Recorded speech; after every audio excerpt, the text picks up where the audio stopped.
प्रिय मित्रों, नमो नमः। इस YouTube चैनल संस्कृत कौमुदी में मैं संजय मौर्य आप सभी लोगों का हार्दिक स्वागत करता हूं। मित्रों, हम लोग अध्ययन कर रहे हैं डॉक्टर बाबूराम सक्सेना की पुस्तक संस्कृत व्याकरण प्रवेशिका के अनुसार समास विचार का। और इस समय समास विचार के अंतर्गत समासांत प्रकरण का अध्ययन चल रहा है और हम लोग कल की कक्षा तक इसके पृष्ठ संख्या 269 पर दिए हुए अनुस्माय सूत्र तक अध्ययन कर चुके हैं और अब आज की कक्षा का उसी के जस्ट नीचे अर्थात आगे दिए हुए इस नित्यम शिच प्रजा मेधयो सूत्र से अध्ययन प्रारंभ करना है। तो आप सभी लोग अपनी पुस्तक संस्कृत व्याकरण प्रवेशिका का पृष्ठ संख्या 269 ओपन कर लीजिए और सूत्र संख्या नीचे दिए हुए है दूसरा। चलिए हम लोग अध्ययन प्रारंभ करते हैं। तो सबसे पहले देखते हैं मित्रों कि यह कैसा सूत्र है। तो विधि सूत्र है। विधान करता है किसका विधान करता है? करें कि असिच प्रत्यय का विधान करता है। राइट, अभी तक हम लोग टच अच अ इत्यादि प्रत्यय देख रहे थे। यह जरा हट करके प्रत्यय का विधान कर रहा है अर्थात असिच प्रत्यय का विधान कर रहा है। तो किस किस शर्तों पर, किस कंडीशन में कर रहा है, तो आइए देखते हैं।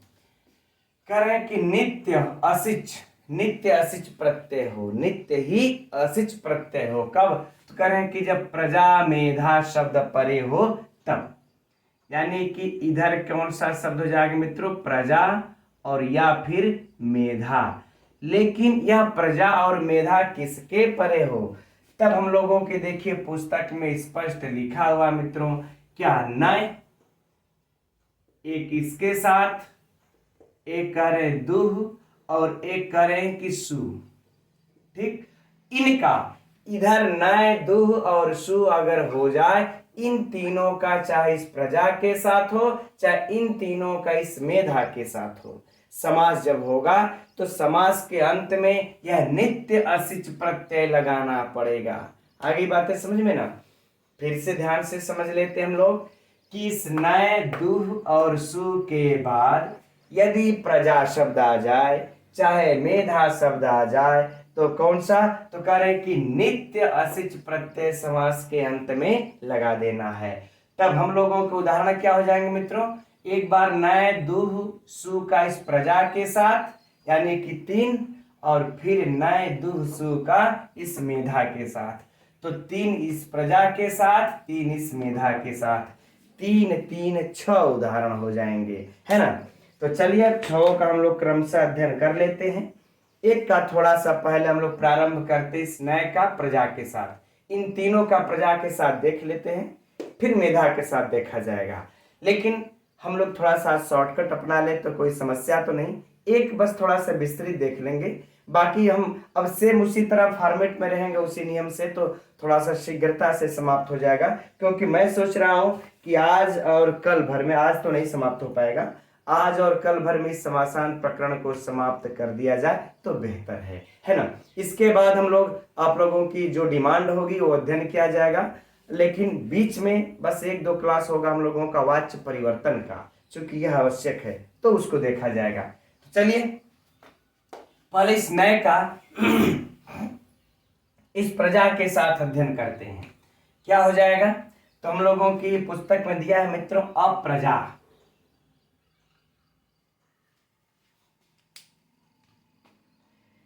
क्या दिया हुआ है? अप्रजा। थोड़ा छोटा लिखा गया, बड़े में लिख देंगे तो आ जाएगा।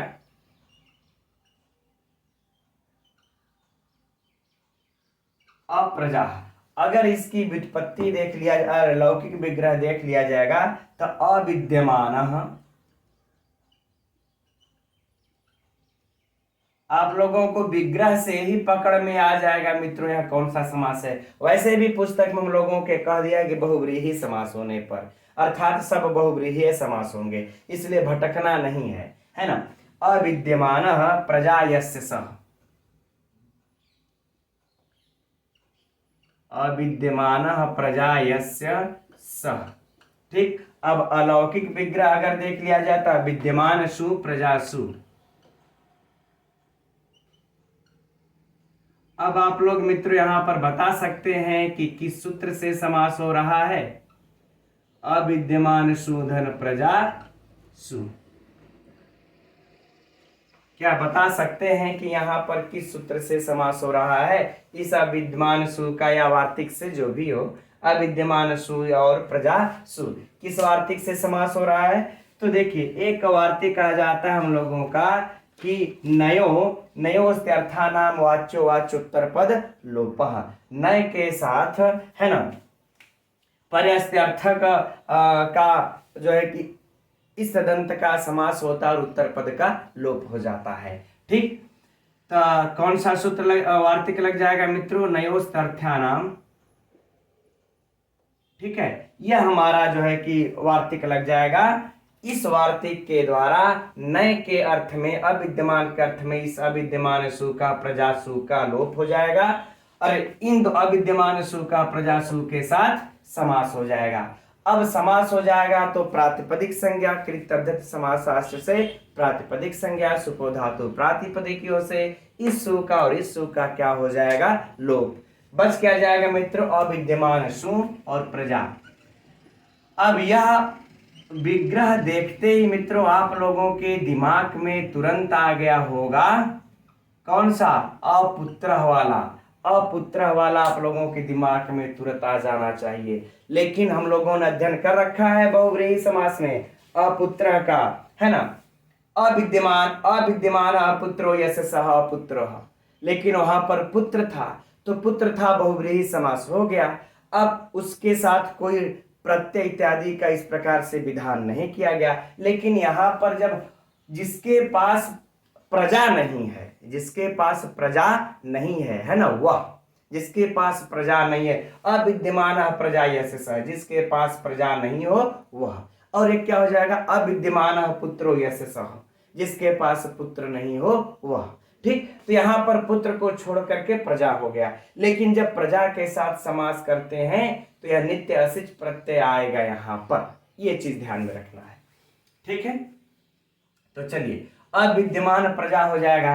अब यह जो विद्यमान है यह उत्तर पद इसी वार्तिक से ही, चूंकि यह वार्तिक क्या कहता है? नयोस्त्यर्थानाम वाच्यो वाच्योत्तर पद लोपः, इसके उत्तर पद का लोप हो जाएगा। तो यह जो है ना, तो कह रहे हैं कि इसका हम लोग लोप करके क्या कर लेंगे? अ और प्रजा, जब इसका जब विद्यमान हट जाएगा तो क्या हो जाएगा? अप्रजा। ये हो गया। अब अप्रजा का मित्रों यहाँ पर सब समास हो गया तो अब नित्यम असिच प्रजा मेध्यो, अब इस सूत्र का काम आएगा। इसके पहले तक तो नहीं था। अब देखिए प्रजा का समास हो गया, बहुव्रीहि समास। अब यहां पर जो है इसका आ जाएगा तो क्या हो जाएगा? असिच। असिच में मित्रों क्या हो जाता है? इकार का और चकार का यहाँ पर संज्ञक होकर के क्या बचेगा हम लोगों को? सिर्फ और सिर्फ अस बचेगा। अब अस बच जाएगा यहाँ पर, तो यहाँ पर मित्रों हम लोगों का एक सूत्र और यस्येति च लगेगा। उस यस्येति च सूत्र के द्वारा, है ना, इस यस्येति च समझ में तो आ रहा है ना? ऐसा तो नहीं ना कि मैं कुछ अलग ढंग से ही हम बता दे रहे हैं। चलिए अच्छा, फिर से हम उसका रिवीजन एक बार कर देंगे, बाकी तो फिर हम लोग इसी तरह देखते हुए निकलेंगे, है ना। तो यस्येति च से इसके आकार का लोप हो जाएगा, है ना, इसके आकार का लोप हो जाएगा तो क्या हो जाएगा? अप्रज और धन ये वाला अस आ जाएगा, है ना, इस असिच प्रत्यय वाला अस। अब इसको मित्रों हम लोग मिला देंगे तो क्या हो जाएगा? अप्रजस, अप्रजस, ये हो जाएगा। अब इसके बाद हम लोग क्या कर लिया जाएगा कि सु आदि की उत्पत्ति कर लिया जाएगा। लेकिन सु आदि की उत्पत्ति कर लेने पर तुरंत हम लोगों का हलंग्या व्यभ्यो वाला सूत्र आ जाएगा। कौन सा सूत्र? हलंग्या व्यभ्यो। ये आप लोगों को सूत्र पहले भी चर्चा हो चुकी है। इस सूत्र के द्वारा इसके जो है कि एक अच अर्थात इस सु का क्या हो जाएगा? लोप हो जाएगा। इस सूत्र का सकार का जब लोप हो जाएगा तो क्या बच जाएगा? अप्रजस। अब अप्रजस जब बच जाएगा तो यहां पर फिर एक सूत्र आएगा। यह सूत्र हम लोगों के लिए महत्वपूर्ण होगा, है ना। कहते हैं अत्वसंतस्य, एक सूत्र है अत्वसंतस्य। इस सूत्र के द्वारा इसके उपधा को वृद्धि हो जाएगा। किसके उपधा को? अप्रजस के उपधा को वृद्धि। तो जब उपधा को वृद्धि हो जाएगा तो जकार में जो आकार है उसको आ हो जाएगा। तो क्या हो जाएगा? अप्रजास। और अब इसके बाद हम इसको सकार को रुत्व और विसर्ग करके क्या कर लेंगे? अप्रजाह बना लेंगे। क्या बना लेंगे? अप्रजाह बना लेंगे। इस प्रकार से मित्रों, है ना, इसकी सिद्धि हो जाएगी। तो हम समझते हैं इधर से तो खैर परीक्षा में से प्रश्न पूछने वाला नहीं है, लेकिन फिर भी एक बार सरसरी निगाह इस पर डाल लेते हैं, फिर प्रश्नोत्तरी करते हुए परीक्षा के लिए क्या क्या महत्वपूर्ण प्रश्न है तब आगे बढ़ निकलेंगे हम लोग। राइट, तो देखिए यहां पर अप्रजाह, इसका अविद्यमान प्रजा यश लौकिक विग्रह, अलौकिक विग्रह विद्यमान सुप्रजासु। अब अविद्यमान सु का इस प्रजासु के साथ निवस्त्यर्थानाम वाचोत्तर पद लोप, इस वाच्योत्तर पद लोप इस वार्तिक के द्वारा इस अविद्यमान सु का प्रजासु के साथ समास। प्रातिपदिक संज्ञा सुपो धातु प्रातिपदिकों से सु का लोप हुआ, और लोप हो जाने के बाद इस उत्तर पद का भी लोप होकर के अप्रजा बन गया। क्या बन गया? अप्रजा। अब यह अप्रजा जब समास हो जाता है तब यह सूत्र धड़ाम दे आकर के लग जाता है और कहता है कि अब हम असिच प्रत्यय का विधान करते हैं, क्योंकि यहाँ पर नय, हमारा यह कंडीशन पूरा हुआ। नय तो अ जो है वह नय के अर्थ में है, और इसके बाद यह प्रजा है तो यहाँ प्रजा के अर्थ में यहाँ पर आ गया है।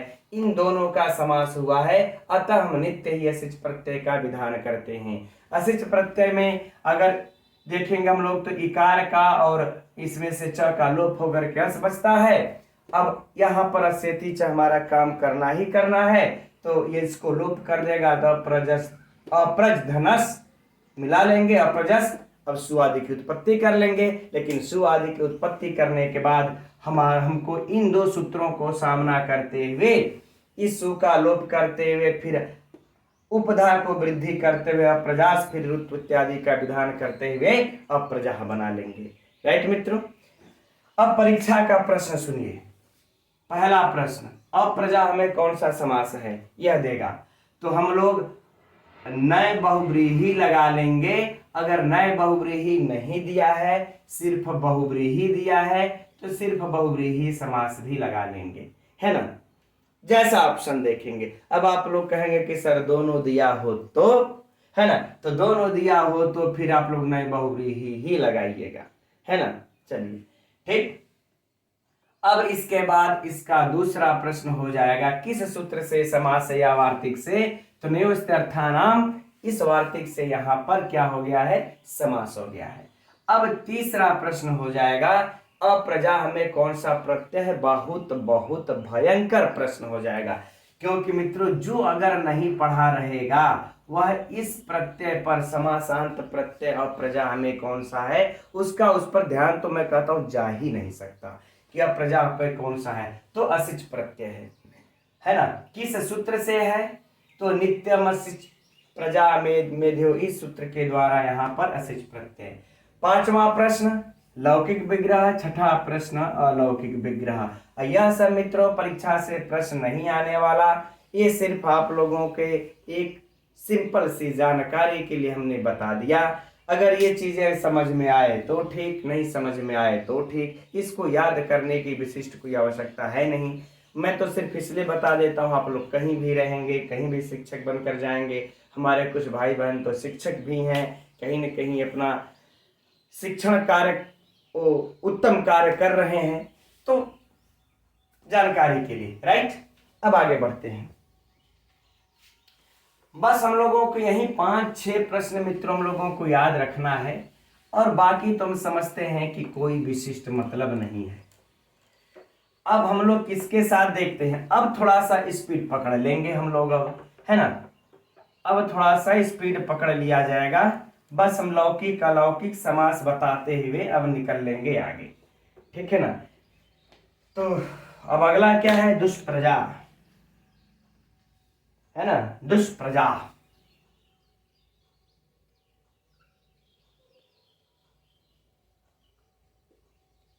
दुष्प्रजा।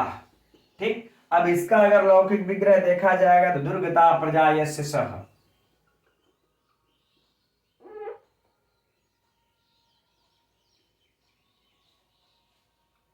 दुर्गता प्रजा यस्य सह अर्थ क्या हो जाएगा? बुरी प्रजा है ना, दुर्गति को प्राप्त हो गई है, बुरी को प्राप्त हो गई है प्रजा जिसकी, जैसे यहाँ पर अविद्यमान जिसके पास प्रजा नहीं है, और इसका हो जाएगा जिसके पास प्रजा तो है लेकिन बहुत क्या है, बुरी प्रजा है ना। अलौकिक विग्रह देख लेंगे, दुर्गतासु, यद्यपि भिन्न तरीके से भी कर सकते हैं मित्रों इसको आप सभी लोग, है ना, दुर्गतासु प्रजासु। अब जो यहां पर डिफरेंट होगा वह मित्रों बस यह डिफरेंट होगा कि यहां पर किस सूत्र से समास होगा, यहां पर किस सूत्र से या वार्तिक से समास होगा। तो हम लोगों ने बहुव्रीहि समास का अध्ययन करते समय प्रपर्ण सूत्र का अध्ययन किया होगा।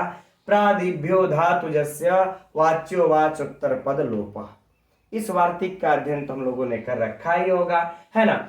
इस वार्तिक के द्वारा कहते हैं प्र आदि का, है ना, कहते हैं प्रादियों से परे अगर धातु शब्द अगर ये कृदंत का हो तो उसके साथ उसका लोप हो जाता है। और यहां पर देखिए, और इसी से गत का भी यहीं पर लोप हो करके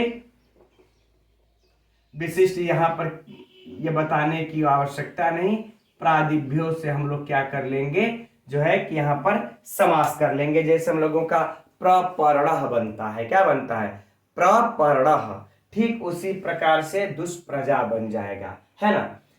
अब यहां पर बस एक ही प्रश्न में डिफरेंट आएगा कि यहां पर किस सूत्र से समास है। चलिए अच्छा उस पर चर्चा कर लेते हैं। अब बाकी आगे की प्रक्रिया मित्रों पूर्ववत होगी, अर्थात यह इसी प्रकार से असिच प्रत्यय का ये विधान किया जाएगा, है ना। तो अब उधर जाने की कोई आवश्यकता नहीं, परीक्षा का वो विषय नहीं। बस दुष्प्रजा में कौन सा समास है, तो बहुव्रीहि समास है। कौन सा समास है, बहुव्रीहि समास है। अब अगर इसके साथ आपको जोड़ना है तो आप प्रादि बहुव्रीहि कह सकते हैं, प्रादि बहुव्रीहि कह सकते हैं। अगर परीक्षा में जैसा ऑप्शन देखेंगे देखना है हम लोगों को वैसा इसमें लगा लेना है, प्रादि बहुव्रीहि समास है। इसका लौकिक विग्रह यह हो जाएगा, क्योंकि मित्रों हम लोगों की पुस्तक में लौकिक विग्रह दिया नहीं है तो यह आप लोगों के लिए जानना आवश्यक है। लौकिक विग्रह दुर्गता प्रजा यस्य सह, अलौकिक विग्रह यह हो जाएगा।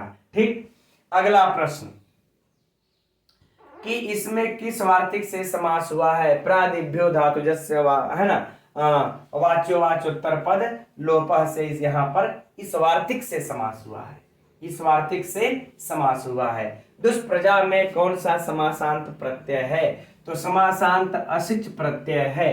बस अब इसके बाद मित्रों इससे कोई छठवां प्रश्न आप लोगों से, अरे सातवां प्रश्न नहीं पूछा जाएगा, राइट। चलिए अब आगे बढ़े, चूंकि अब इधर बाकी की प्रक्रियाएं सेम है तो फिर समय व्यतीत करने की कोई विशिष्ट आवश्यकता नहीं। अगला है अब इस सु का प्रजा के साथ। अच्छा हाँ, दुष्प्रजा में एक चीज आप लोगों को खटकती होगी कि ये यहां पर जो दुर है यह दुह को विसर्ग को स कैसे हुआ। तो इसके लिए मित्रों आप लोग नोट कर सकते हैं ना, ईदुदुपधस्य वाला सूत्र तो अध्ययन किए होंगे, है ना। उसी सूत्र से इसके जो है कि सकार को विसर्ग को मूर्धन्य सकार हो जाता है, राइट। तो ये हम समझते हैं परीक्षा में भी नहीं आने वाला है। अब बाकी मित्रों अगर सिद्धि में हम जाएंगे तो समय थोड़ा सा ज्यादा लग जाएगा, है ना। तो चलिए सुप्रजा पर चलते हैं। अब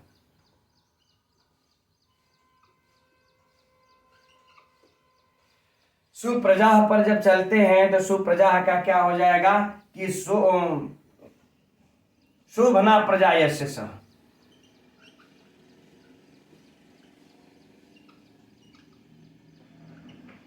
आप लोगों को मित्रों एकदम सुराजा वाला याद होगा, है ना, सुराजा इत्यादि याद होगा कि नहीं है।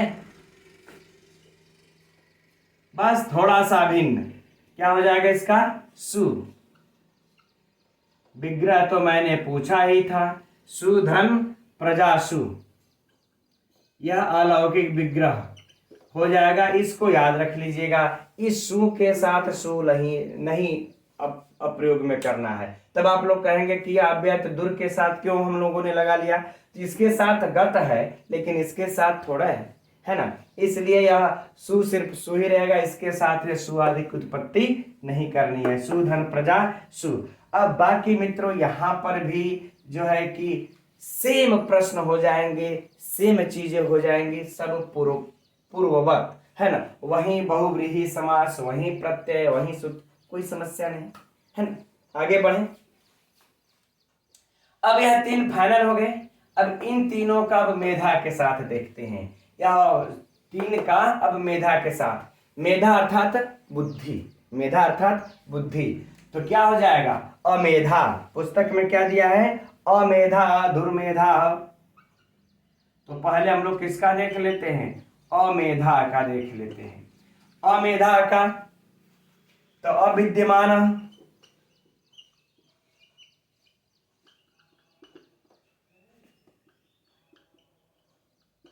मेधायस्य सह, है ना, जिसके पास बुद्धि है ही नहीं है, जिसके पास विद्यमान नहीं है बुद्धि वह, है ना।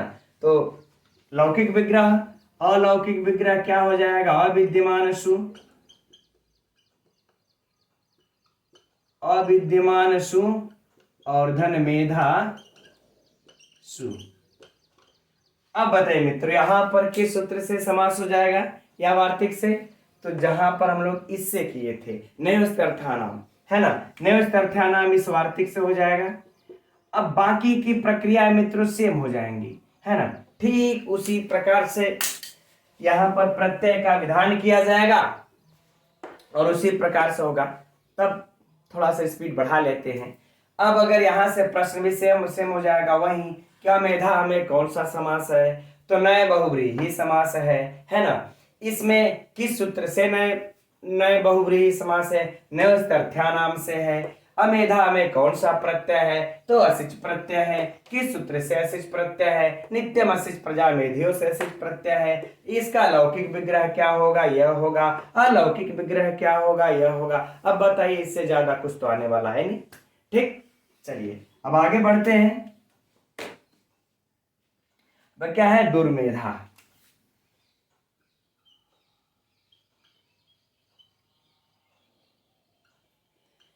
मैं देखिए जो दुर्मेधा है ना, चलिए अच्छा इसका पहले लिख लेते हैं।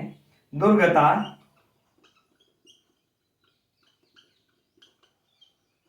दुर्गता मेधायस्य सह। ठीक, एकदम सेम इसी के प्रकार चल देगा मित्रों, है ना। दुर्गता सु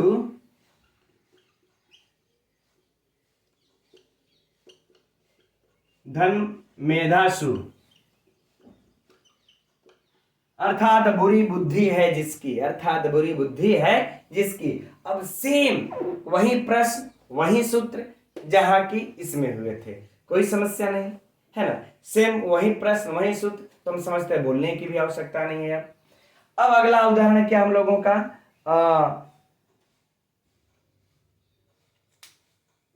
सुमेधा, जिसकी अच्छी बुद्धि है। अगला उदाहरण, या सु का मेधा के साथ, है ना, तो क्या हो जाएगा, सेम वही हो जाएगा। शोभना मेधा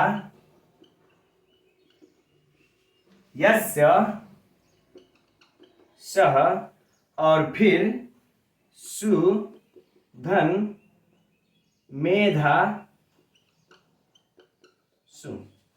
अब बताइए यहां पर कोई समस्या तो नहीं, है ना। सेम वही चीजें जैसा यहां पर वैसे ही यहां पर। ठीक, तो ये हुआ मित्रों हम लोगों का असिच वाला प्रत्यय। चलिए अब स्क्रीनशॉट भी अगर आप लोग लेना चाहेंगे तो ले सकते हैं, क्योंकि यह लिखना आप लोगों का आवश्यकता था। इसका लिखना चूंकि आवश्यक इसलिए था क्योंकि हम लोगों के पुस्तक में लौकिक अलौकिक विग्रह दिया नहीं है, इसलिए। ठीक, तो चलिए अब हम लोग आगे बढ़ते हैं अगले सूत्र की तरफ। तो अगला सूत्र है धर्मादनिच केवलात्, है ना। यह भी कैसा सूत्र है? विधि सूत्र है। किसका विधान कर रहा है? तो अनिच प्रत्यय का विधान कर रहा है। ये चीजें नोट कर लेने वाली बात है ना। अनिच प्रत्यय का किस कंडीशन पर, किस शर्त पर? तो कह रहे हैं कि धर्मात्, अर्थात धर्म से, जिसके अंत में धर्म हो, उससे अनिच, अनिच प्रत्यय हो। लेकिन कह रहे हैं केवलात्, केवल। अब यह केवलात् का अर्थ क्या हो जाएगा मित्रों? कहने का तात्पर्य इनके ये है कि मध्यम पद से रहित हो। इस केवलात् का अर्थ ये होगा कि मध्यम पद से रहित हो, बस एक पद इधर हो और उसके बाद सीधे सीधे धर्म आ जाए। जैसे देख लेते हैं इस तरह से, यह धर्म पद है, तो इससे जो है कि हम अनिच प्रत्यय लगा लेंगे। कौन सा प्रत्यय? अनिच। लेकिन कब? इधर मात्र कोई एक ही पद होगा, एक ही शब्द होगा। ऐसा नहीं कि एक कोई मध्यम पद हो तो नहीं, इधर बस एक पद हो। अगर बीच में कोई मध्यम पद आ जाएगा तब नहीं, जैसे, है ना, तभी लगाएंगे। जैसे देखिए उदाहरण से अब समझ लेते हैं हम लोग। उदाहरण का हम लोगों में दिया है कल्याण धर्मा,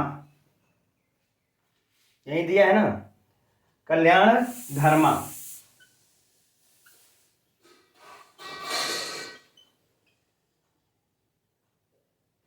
कल्याण धर्मा। अब देखिए इसके बाद चलिए अलौकिक अलौकिक विग्रह को देख लेते हैं। कल्याणो धर्मो यस्य सः,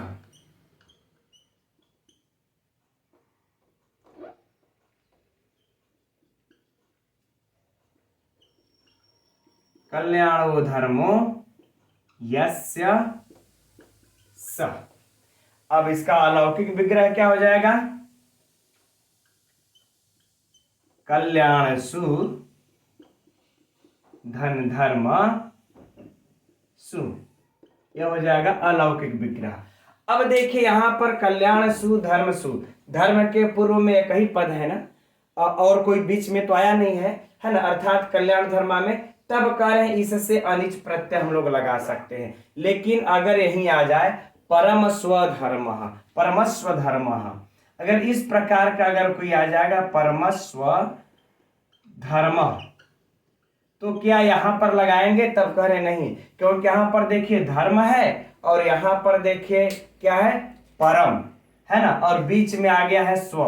तो ये बीच में जब स्व आ गया तब इससे अनिच प्रत्यय नहीं लगेगा और बनेगा परमस्व धर्म। आगे बातें समझ में। और यही अगर कल्याण स्व धर्म हो जाएगा, तब कल्याण के बाद अगर स्व आ जाए बीच में ठोर, उसके बाद धर्म आए, तब कह रहे हैं अनिच प्रत्यय नहीं लगेगा। तो इस केवलात् का अर्थ मित्रों यही है कि बीच में मध्यम पद से रहित हो, उसमें कोई मध्य में पद न आए, केवल एक पद हो। फाइनल। चलिए अब इसके बाद देखिए यहां पर जो एक बस चर्चा का विषय यही है, कल्याण सु धन धर्म सु, किस सूत्र से यहां पर समास हुआ है? तो किस सूत्र से हो जाएगा? अनेक मन्य पदार्थे, अनेक मन्य पदार्थे, इसी सूत्र से यहां पर समास हो जाएगा, कल्याण धर्म बन जाएगा। अब कल्याण धर्म के बाद क्या हो जाएगा? एकदम शॉर्टकट में मित्रों इसको समझिए, कल्याण धर्म। अब इसके बाद हम लोग क्या कर लेंगे? अनिच प्रत्यय का विधान कर लेंगे इस सूत्र के द्वारा। क्योंकि कल्याण बीच में कोई है नहीं, धर्म अनिच, अनिच में च का एक इत संज्ञा और अन बचेगा, अन लगा लेंगे, है ना, यस, फिर यस्य च लगाएंगे और उसके बाद उपधा को दीर्घ ये कर लेंगे, अन लगा करके ना लोपा से इसका हम लोप कर लेंगे और बना लेंगे क्या? कल्याण धर्मा। तो हम समझते मित्रों उधर सिद्धि में जाएंगे, लिखेंगे तो समय ज्यादा लगेगा, ठीक है, इसलिए अब हम थोड़ा सा सिद्धि को शॉर्ट कर रहे हैं। अगर जो भी हमारे भाई बंधु अभी जो है कि अगर सिद्धि इसका लिखना पढ़ना चाहते होंगे, थोड़ा हम क्षमा चाहेंगे उनसे, क्योंकि 2 दिन में मित्रों हम सोच रहे हैं कि फटाफट इस समास को समाप्त किया जाए, है ना। बस महत्वपूर्ण बिंदु को आज पकड़ लेते हैं, ठीक है, नहीं तो थोड़ा से लंबा खींचेगा। ठीक, तो पहला प्रश्न क्या हो जाएगा? कल्याण धर्मा में कौन सा समास है? तो बहुव्रीहि समास है। कल्याण धर्मा में कौन सा समास है? बहुव्रीहि समास है। दूसरा प्रश्न किस सूत्र से है? अनेक मन्य पदार्थे सूत्र से है। तीसरा और भयंकर प्रश्न, कौन सा प्रत्यय मित्रों? तो अनिच प्रत्यय है। यह याद रखेंगे, नहीं तो बता दे रहे हैं कि अगर जो एक बार इस प्रकार से अगर पढ़ा नहीं है वह हम बता दे रहे हैं कि उनको यह अनिच और असिच इत्यादि दे देगा, अच दे देगा, अण दे देगा, पकड़ नहीं पाएंगे लोग। यहाँ पर न तुक्का काम करेगा, न अंदाज काम, न अनुमान काम करेगा, कुछ नहीं काम ये करने वाला है। इसलिए अनिच कल्याण धर्मा में अनिच प्रत्यय है, यह हम लोगों को याद रख लेने की आवश्यकता है। चौथा प्रश्न किस सूत्र से है? तो धर्माद अनिच केवलात् सूत्र से अनिच प्रत्यय लगा हुआ है। पांचवा प्रश्न इसका यह लौकिक विग्रह, छठवां प्रश्न यह अलौकिक विग्रह, सातवां प्रश्न कोई पूछेगा नहीं, है ना, राइट? इससे बाहर तो नहीं आएगा। चलिए अब अगले सूत्र के तरफ चलते हैं।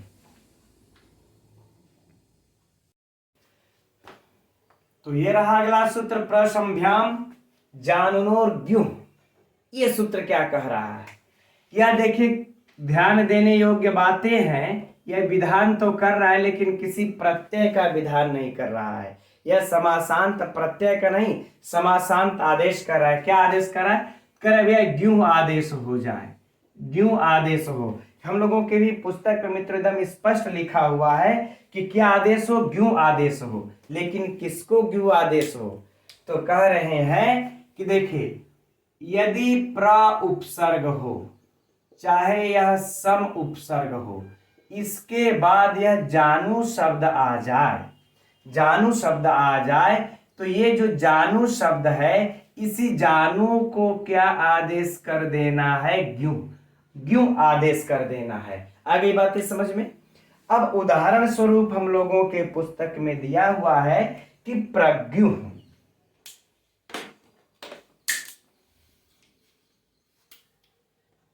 क्या है? प्रग्युः, है ना। अब इसका लौकिक विग्रह तो मित्रों हम लोगों का दिया है, प्रगते जानूनी यस्य स, दिया ही है, प्रगते जानूनी यस्य स, ठीक है। इसका लौकिक विग्रह क्या हो जाएगा? प्रगत अव जानू अव, प्रगत अव धन जानू अव।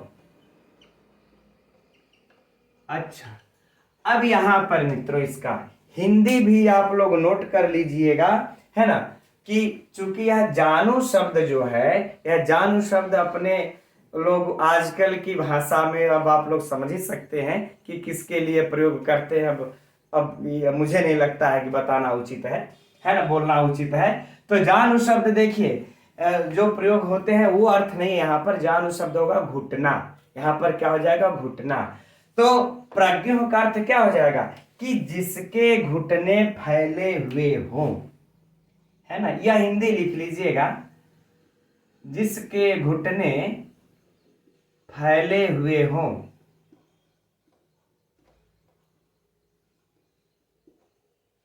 घुटनों के स्थान पर मित्रों देखे होंगे दोनों पैर के घुटने के काफी जो है कि स्पेस रहता है, फैला हुआ होता है। तो जिसके घुटने फैले हुए हो उनको एक शब्द में क्या हम लोग कह देंगे? प्रग्युः। क्या कह लेंगे? प्रग्युः, राइट। चलिए अच्छा, अब हम लोग चलते हैं अपने इधर, अपने अब इस ट्रैक पर। यह क्या कह रहे हैं? तो देखिए यहाँ पर क्या है? प्रगत औ धन जानू औ, है ना। चूंकि औ इसलिए लगा लेंगे मित्रों हम लोग सु औ, इसलिए कि घुटने तो दो ही होंगे ना, एक तो नहीं ना। तो अब इसलिए प्रगत औ और जानू औ हो गया। अब इस प्रगत यहाँ पर मित्रों हम लोगों का जो समास हो जाएगा वह किस सूत्र से हो जाएगा? प्रादिभ्यो धातुजस्य उच्च उत्तर पद लोपः। इस वार्तिक से यहाँ पर क्या हो जाएगा? प्रगत औ और जानू औ का समास। कौन सा? बहुब्रीहि समास, है ना। तब इसका समास हो जाएगा। अब क्या हो जाएगा? और फिर उत्तर पद गत का लोप हो जाएगा। तो प्रजानु क्या बना लेंगे हम लोग? प्रजानु। अब यह हमारा सूत्र कहता है कि प्र के बाद यदि जानू शब्द आए तो इस जानू को ग्युः आदेश कर देंगे। तो हम लोग कर लेंगे प्र ग्युः और सु आदि की उत्पत्ति कर लेंगे, हो जाएगा प्रग्युः, राइट। अब परीक्षा में जो प्रश्न पूछा जाएगा क्या? प्रज्ञुह में कौन सा समास है? प्रश्न नंबर 1। तो कौन सा समास है मित्रों? बहुब्रीहि समास है ना, बहुब्रीहि समास है। अगर यह न दे करके दे दिया प्रादि बहुब्रीहि, तो प्रादि बहुब्रीहि लगा लेंगे। चूंकि अब प्र आदि है तो प्रादि लगाने में क्या जाता है, ठीक है ना। अगर बहुब्रीहि नहीं दिया है तब, अगर दोनों दिया है तो प्रादि बहुब्रीहि ही मारेंगे, क्योंकि जब दोनों देगा तो उसके दोनों देने का अर्थ ही यही होगा, मतलब ही यही होगा कि लोग बहुब्रीहि को मार करके गलत करें और सही उत्तर प्रादि बहुब्रीहि समास होगा, है ना। इस बात को ध्यान में रखिएगा। दूसरा किस सूत्र या वार्तिक से हुआ मित्रों? तो प्रादिभ्यो धातु जैसे चुत्तर पद लोपा से हुआ। समासांत कोई प्रत्यय का विधान नहीं है। तो हम लोगों का जो अगला प्रश्न होगा तीसरा वाला, वह क्या होगा कि इसमें कीसको इस तरह से अच्छा दे दे। अच्छा जरा सोचिए, हाँ प्रश्न एक दिमाग में आ गया अभी कि प्रज्ञुह में किस शब्द को ज्ञू आदेश हुआ है? किस शब्द को ज्ञू आदेश हुआ है? इस प्रकार से परीक्षा में देगा। देखिए प्रज्ञुह दे देगा और किस शब्द को ज्ञू आदेश हुआ है। अब लीजिए, अब उत्तर दे देगा, अब विकल्प दे देगा, है ना, कि जानू को हुआ है, जानू शब्द को हुआ है, कि आगे दे देगा ज्ञान शब्द को हुआ है, कि घी शब्द को हुआ है ना, कि जानम शब्द को हुआ है, इत्यादि दे देगा। तब हो जाएगी वहीं पर हम लोगों की जो है कि बुद्धि चकरा जाएगी ना। तो इसलिए याद रखना है कि जानू को क्यों आदेश कर रहा है, राइट। कौन सा सूत्र? इस सूत्र से हुआ है, फाइनल। और कोई तो प्रश्न नहीं बनता इसमें। चलिए अब इसी तरह से मित्रों इसका हम लोग दूसरा उदाहरण भी देख लेते हैं। दूसरा उदाहरण क्या हो जाएगा इसका कि क्या हम लोगों की पुस्तक में संज्ञु है ना, संज्ञु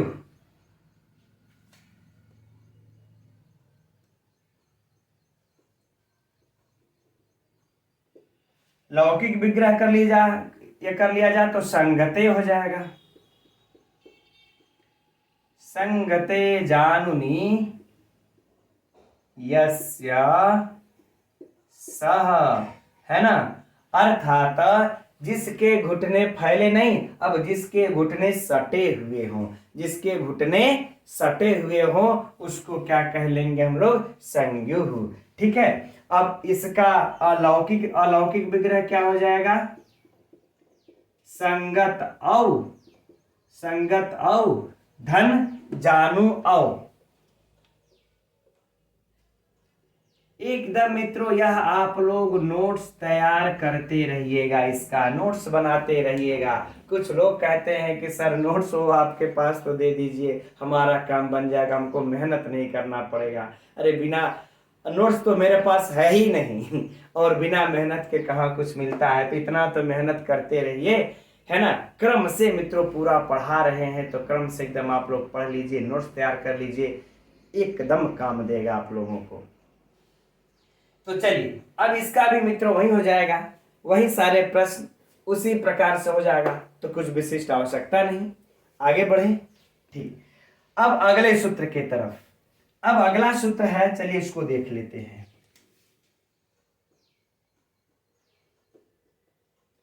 अगला सूत्र क्या हम लोगों का, चूंकि इससे रिलेटेड है तो इसलिए इसको इसी जगह देख लेते हैं कि ऊर्ध्वाध विभाषा यही है।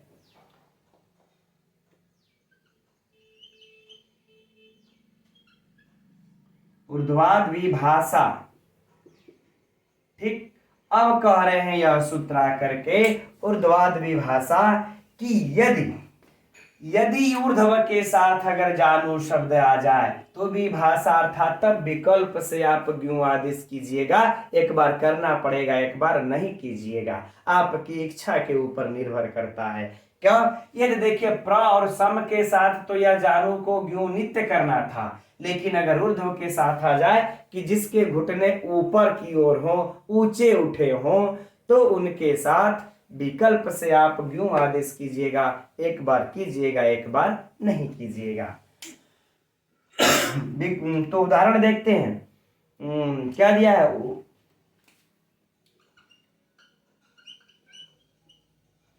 ऊर्ध्वज्ञ, ठीक। एक बार जब विकल्प से कर लेंगे तो ये बन जाएगा, और जब नहीं करेंगे तो अगला वाला दिया ही है पुस्तक में, ऊर्ध्व जानु,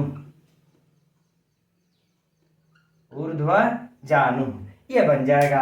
अब इसका जो है कि चलिए हम लोग आप अलौकिक अलौकिक भी देख लेते हैं। तो अलौकिक विग्रह क्या और अलौकिक विग्रह क्या हो जाएगा, ऊर्ध्वे जानुनी यस्य सह,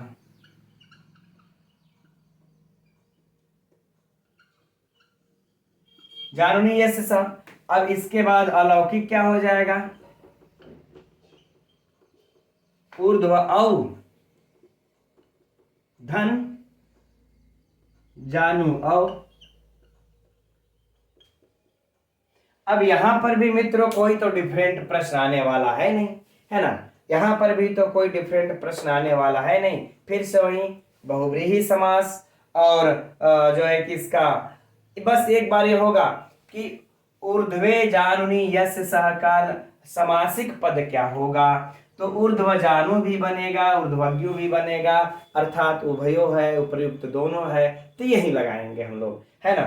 नहीं तो इसका सिर्फ अध्ययन किए रहेंगे तो गड़बड़ा जाएंगे, ठीक। तो यह दोनों लगा लेंगे हम लोग, और इसके बाद इसका अलौकिक विग्रह, बाकी सब समास, तो कुछ आगे इसमें बचता नहीं है।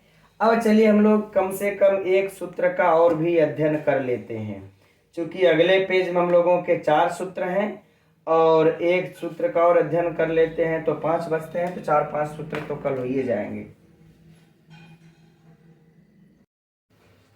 तो अगला सूत्र धनुष्च। अब यह सूत्र क्या कर रहा है, यह भी मित्रों कैसा सूत्र है, विधि सूत्र है, विधान कर रहा है। किसका विधान कर रहा है, तो कह रहे हैं कि धनुष च मने और, अर्थात ये जो धनुष शब्द दिख रहा है ना आप लोगों को, तो कह रहे हैं ये जो धनुष में जो सकार है इसको अनंग आदेश कर रहा है। क्या आदेश कर रहा है, अनंग आदेश कर रहा है। धनुष के सकार को, पूरे को नहीं, धनुष के सकार को ही यह अनंग आदेश कर दे रहा है, राइट। यह भी देखिए किसी प्रत्यय का विधान नहीं कर रहा है, सिर्फ समासांत यानी समास के अंत में प्रत्यय का नहीं अपितु आदेश का विधान कर रहा है, सकार को अनंग आदेश करके, राइट। उदाहरण देख लेते हैं, हम लोगों को दिया है पुष्प धन्वा,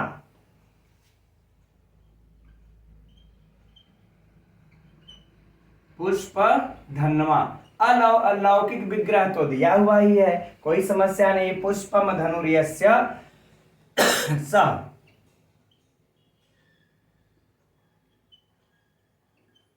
पुष्पम धनुर्यस्य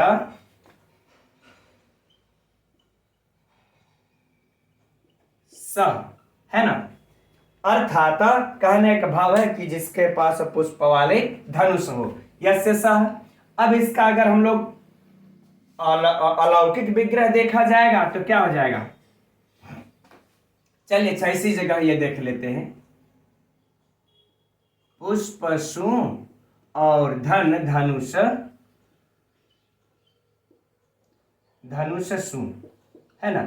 अब यहां पर मित्रों हम लोग इसका क्या कर लेंगे, समास। किस सूत्र से हो जाएगा, अनेक मन्य पदार्थे सूत्र से।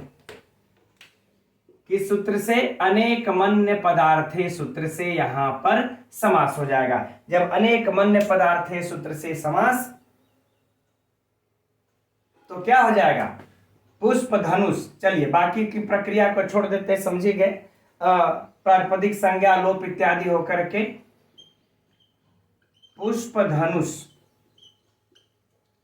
पुष्प धनुष।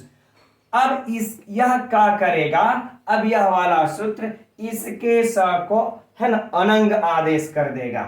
चलिए तो क्या कर ले हम लोग, पुष्प धनु और धन अनंग।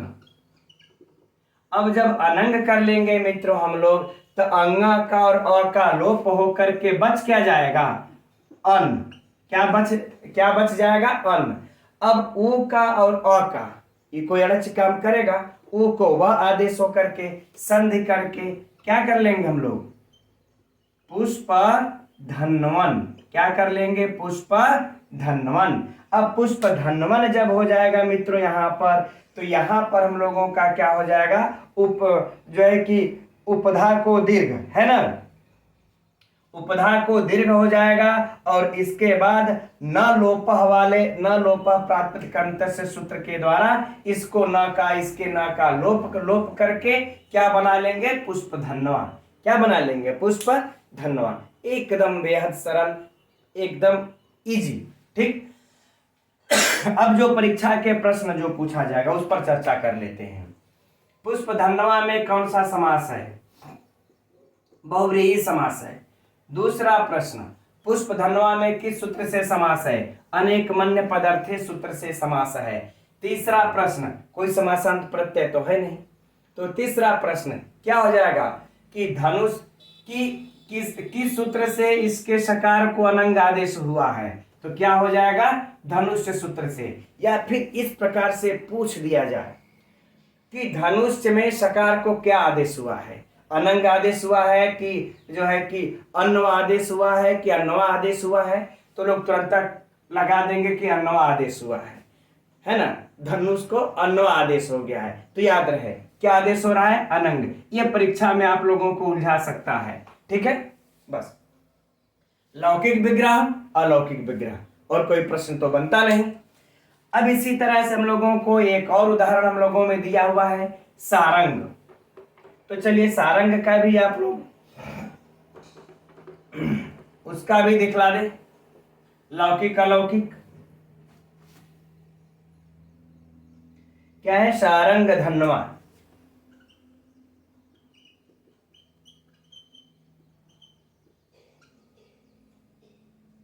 यह बना ना सारंग धनवा, तो इसका हम लोगों का सारंग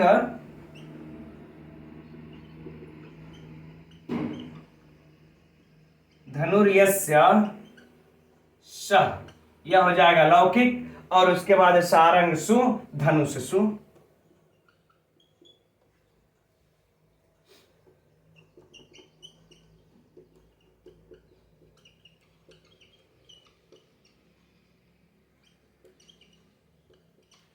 सारंग सु धनुष सु, यह हो जाएगा, कोई समस्या नहीं। ठीक, बाकी का वही अनेकमन्य पदार्थे सूत्र से समास, बहुव्रीहि समास, और उसी प्रकार से करके प्रक्रिया हम लोग यहां लगा लेंगे। प्रश्न भी सेम कि सारंग धनवा में कौन सा समास, बहुव्रीहि समास, किस सूत्र से, अनेकमन्य पदार्थे सूत्र से। इसमें धनुष के सकार को क्या आदेश हुआ है, अनंग आदेश हुआ, किस सूत्र से, इस सूत्र से, है ना, कोई समस्या नहीं। अब देखिए एक और सूत्र है इसी के कॉलम में दिया हुआ, वा संज्ञायाम। तो चलिए अब उस सूत्र को देख लेते हैं, चूंकि यह सूत्र भी इसी से रिलेटेड है, संबंधित है ना।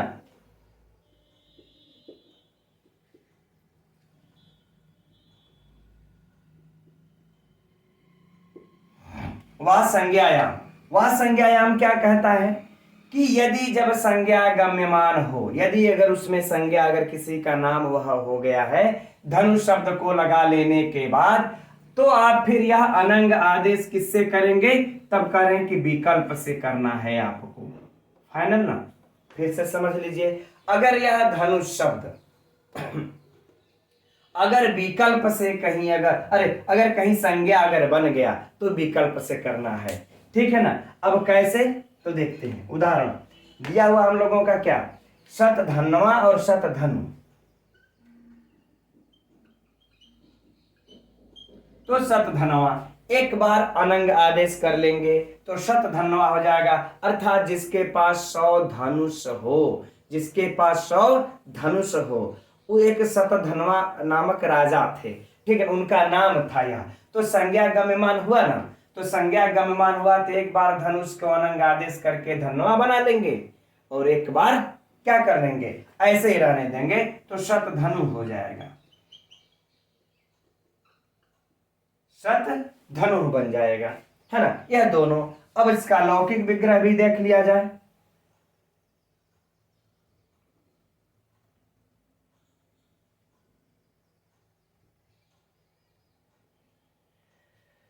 तो हाँ, लौकिक विग्रह देख लिया जाए तो लौकिक विग्रह क्या हो जाएगा? शतानि धनुंषि यस्य यस्य स, अर्थात जिसके पास 100 धनुष हो वह। अब इसका अलौकिक विग्रह क्या हो जाएगा मित्रों? शत जस, चूंकि बहुवचन होगा तो शत जस धनुष जस, यह हो जाएगा हम लोगों का इसका अलौकिक विग्रह। किस सूत्र से समास हो जाएगा मित्रों? यह भी अनेक मन्य पदार्थे सूत्र से समास हो जाएगा। किस सूत्र से? अनेक मन्य पदार्थे सूत्र से। कौन सा समास हो जाएगा? तो बहुव्रीहि समास हो जाएगा। कौन सा समास? बहुव्रीहि समास, है ना। तो परीक्षा के लिए प्रश्न क्या हो जाएगा हम लोगों का? शतधनु या शतधन्वा में कौन सा समास है? बहुव्रीहि समास है। किस सूत्र से है? अनेक मन्य पदार्थे सूत्र से है। शतानि धनुंषि यस्य सह का समासिक पद क्या होगा? तो शतधन्वा होगा, शतधनु होगा, यह दोनों बनेगा, राइट। अब इसके बाद चलिए अब बाकी तो हम समझ रहे हैं कि उस तरह से प्रश्न होगा नहीं। लौकिक अलौकिक विग्रह हो ही गया। तब आज के लिए मित्रों हम लोग इतना ही रहने देते हैं। अब जाया निंग से ले करके आगे इस पेज में 4 सूत्र और हैं। तब कल की कक्षा में इसको अध्ययन करके इसको समाप्त, कल समासांत प्रकरण कोशिश किया जाएगा, है ना, कि कल यह समाप्त हो जाए और इसी के साथ ही पूरा समास हम लोगों का क्रमशः जो है कि बाबूराम सक्सेना के अनुसार हम लोग अध्ययन ये कर लेंगे। और जो भी भाई बहन हमारे जिस बंधु का भी अगर छूट गया होगा वो प्ले लिस्ट में मित्रों क्रम से पड़ी हुई है, सारी कक्षा की वीडियो वहां से जा करके देख सकते हैं। ठीक है मित्रों, अब हम लोग शाम को आज मिलते हैं फिर शुक्ला उपदेश की कक्षा के साथ। तब तक के लिए नमो नमः।